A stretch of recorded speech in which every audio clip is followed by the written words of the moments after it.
Hey guys, Erratic TCG here. This is the first season of One Deck, One Month. This month we'll be playing BlackWarGrey. BlackWarGrey is a very nostalgic card to me. I love Season 2 of Digimon. Growing up as a kid, it was my favorite one. Vmon, Flamedramon. And then when BlackWarGrey hit the series, oh, I just went nuts. I was like, that's going to be my Digimon when I grow up. Being a kid, you know, you think Digimon, you're going to have one day. It's kind of cool. I look back and I'm like, wow, what a dweeb. But, so One Deck, One Month was inspired by Winter Kills. He does the same series with Yu-Gi-Oh! So if you love Yu-Gi-Oh!, you got to go check out his channel. It'll be linked in the description below. For me, though, One Deck, One Month is to grow as a player. I've been playing Digimon for about 2 months now.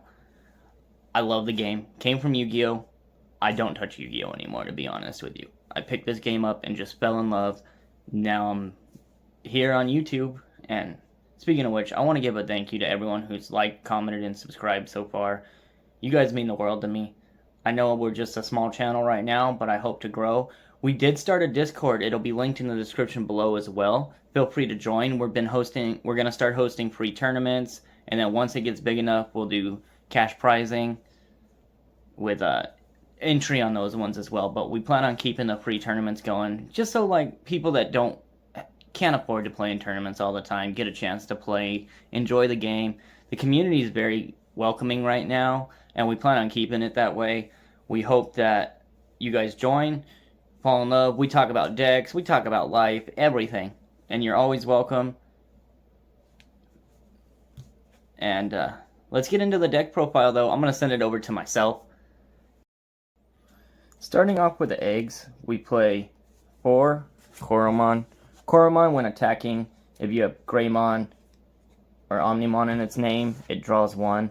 It's really nice and heritable. And then for the last egg, I'm playing Greymon. I love Greymon. If the Digimon has 6,000 or more DP, you draw 1 when attacking. Basically, we're trying to draw as much as we can, draw into the key combo pieces. And then let's move on to our Megas. Starting off, we're playing 4 BlackWarGrey. I always play 4. The deck works great with him. When Digibulbing, if you have a red Digisource under it, it deletes a Digimon up to 6 play costs. But if it has a black source, you can also delete Tamers up to a play cost of 6. So you could delete a play cost of 3 Digimon and a 3 Tamer. And it really comes in handy against these hybrid decks. I know that Blue Hybrid and Yellow Hybrid just got hit on the most recent ban list. But I still feel like those decks are going to be doing something. Next, though, we play 2 WarGreymon from EX1. When Digibulbing, he gains Blitz. And then when attacking, if you have a Tamer in play, you delete one of your opponent's Digimon with Blocker. It comes up sometimes. But let's move on to the Ultimates. We are playing 4 Metal Greymon from BT8. When Digibulbing, you can de-Digibulb one of your opponents, and then delete one of your opponent's Digimon with 3,000 DP or less.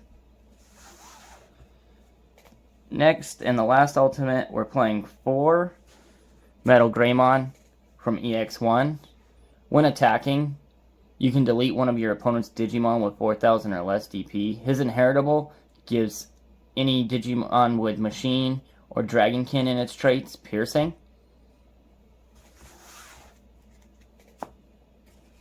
Now for the champions, we are playing 4 Greymon from BT8. His inheritable gives a Digimon blocker.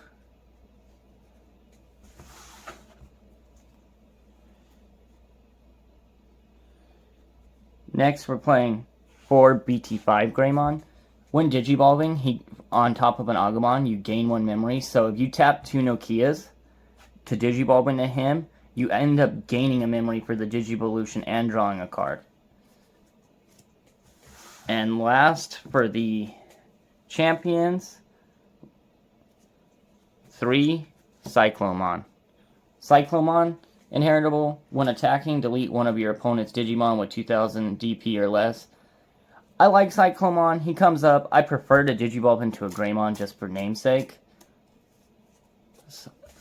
But he's a good A good champion. Now let's get into our rookies. Our rookies are 4 starter deck Agumon. When digivolving, or when attacking a player, you gain 2000 plus DP as it's inheritable. It's really nice with BlackWarGrey. It takes BlackWarGrey to the 14,000 DP range. And you pair that with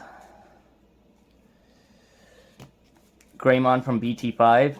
It'll put it at 16,000, which it can pretty much swing over anything in security at that point. It's really nice. It comes up a lot. I would not change the ratios on this. I'm going to play 4 even into BT9. Next, we play 4 Agumon from BT5. On play, you reveal the top 3 cards. Add 1 card with Greymon and 1 card with Omnimon in its name. It's a really good searcher. Helps you search out the combo pieces. Sometimes it whiffs and then you put your key combo pieces to the bottom. It hurts, but most of the time, since I've been testing the deck, it hits almost every time. And next, we play 4 Agumon from BT8. On play, you reveal the top 4 cards. Add 1 card with Greymon and 1 card with Dragonkin and its traits. It's really nice. You can add Cyclomon, Greymon, Metal Greymon, BlackWarGreymon, even EX1 Greymon is a Dragonkin. So you're almost guaranteed to hit with this card. And then the last rookie is 2 Agumon from EX1. It's inheritable. When attacking, you reveal the top 3 cards of your deck. Add 1 Tamer or 1 card with Agumon in its name.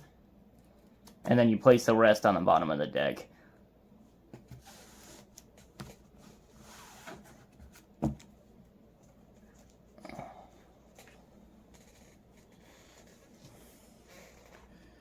Then for our tamers, we're playing 4 Nokia.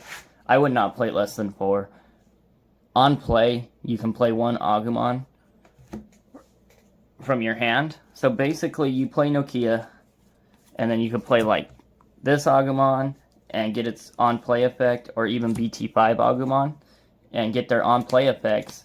They're played for free. So basically, by playing Nokia, you're getting one of these out for the same cost and a tamer. It's a real plus. And then Nokia, you can tap it to digivolve into a Garurumon, Omnimon, or Greymon, and reduce its digivolution cost by 1. It really comes up, especially with these higher play costs, like your Metal Greymons being like 4 as an ultimate. It's a high cost, but with Nokia, if you got 1 on the board, it becomes a 3. It feels a lot better. And the last tamer I am playing is 2 Marcus. He's your memory setter. And then when a Digimon with Greymon in its name attacks, you can suspend it and gain 1 memory. And that's it for the tamers. I'm playing a small tamer count. Not a lot of room in the deck right now for tamers. And then for the 1 option card I'm playing right now, I'm playing Gaiaforce. It's an 8 play cost, so it's pretty hefty in hand. But when you hit insecurity, say they got 2 Digimon, Gaiaforce is your last one in security. They swing, you hit Gaiaforce, you delete their unsuspended Digimon so they can't swing for game, giving you a chance to come back the next turn. And I really like Gaiaforce, but right now this is just the deck until BT9 officially releases, and then I will be updating the deck a lot more.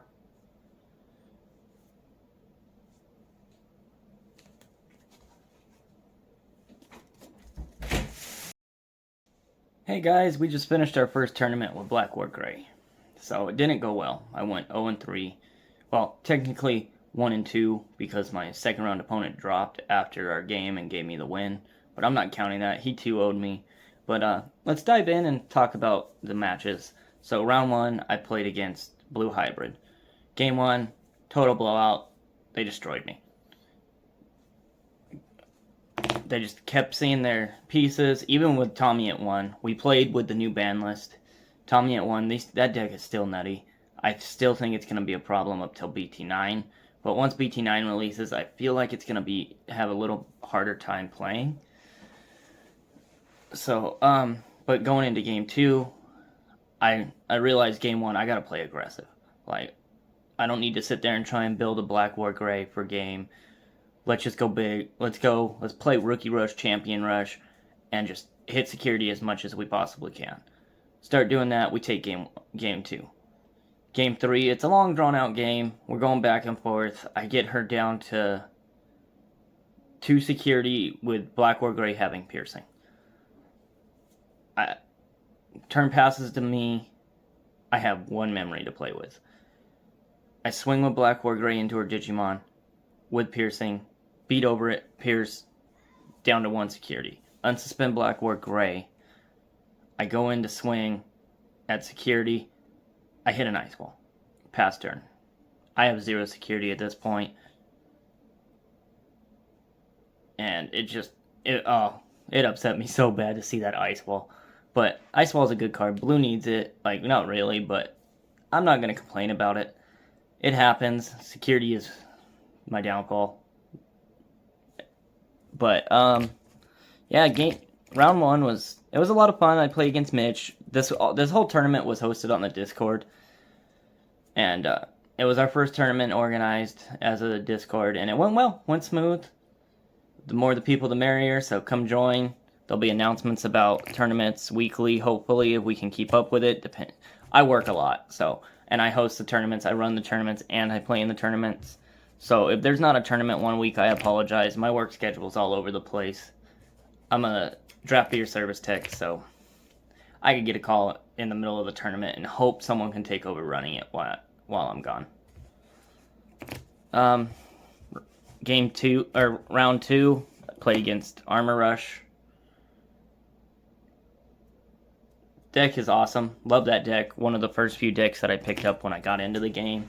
So I know how it plays. Game 1, just a blowout. They had everything. The Magnamon, the Flamedramon, Jamming Beamon. Like, they just fire rocket. They cleared my security so quick that I didn't even have a chance to do anything. And then, go to game 2. Pretty much the same thing. I just couldn't build a board fast enough. Didn't see key combo pieces. So, but honestly, it was a fun game. Loved playing with Sarah. Sarah's a great player. He's taught me the game pretty much. Between him and Isaiah, I don't think I'd be as good of a player as I am now, even though I'm going 0-3. But whatever. Doesn't matter about how you play. It matters that you're having fun. Let's move on to round 3, though. Round 3 was against Gallantmon. Shrimp was playing Gallantmon. Shrimp, I love you, man. But play a different color deck. All you play is red, bro. Nah, I'm playing. Yeah, he got game 1. Game 2 was kind of back and forth. He took game 2. He's a really great player. He knows how to play. Even is willing to put you at 8 memory to play a Gaia Force if it meant that he could keep going. And I learned a lot from that game and just watching him play. His main deck is BlackWarGrey, so after the tournament,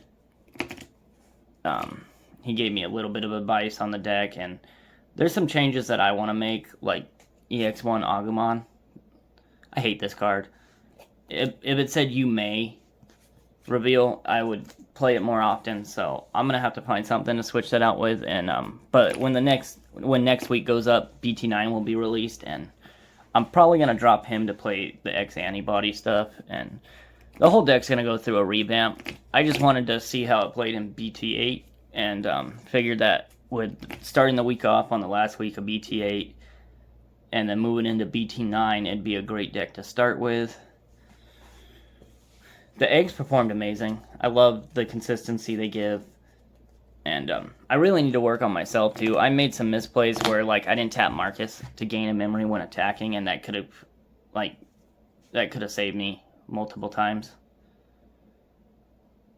Nokia overperformed. Great card. My favorite card in the whole deck right now, though, has to be... Sorry, I'm searching through the deck real quick for it. EX1, BlackWarGreymon. Giving piercing to your BlackWarGrey basically means you're getting 2 security checks.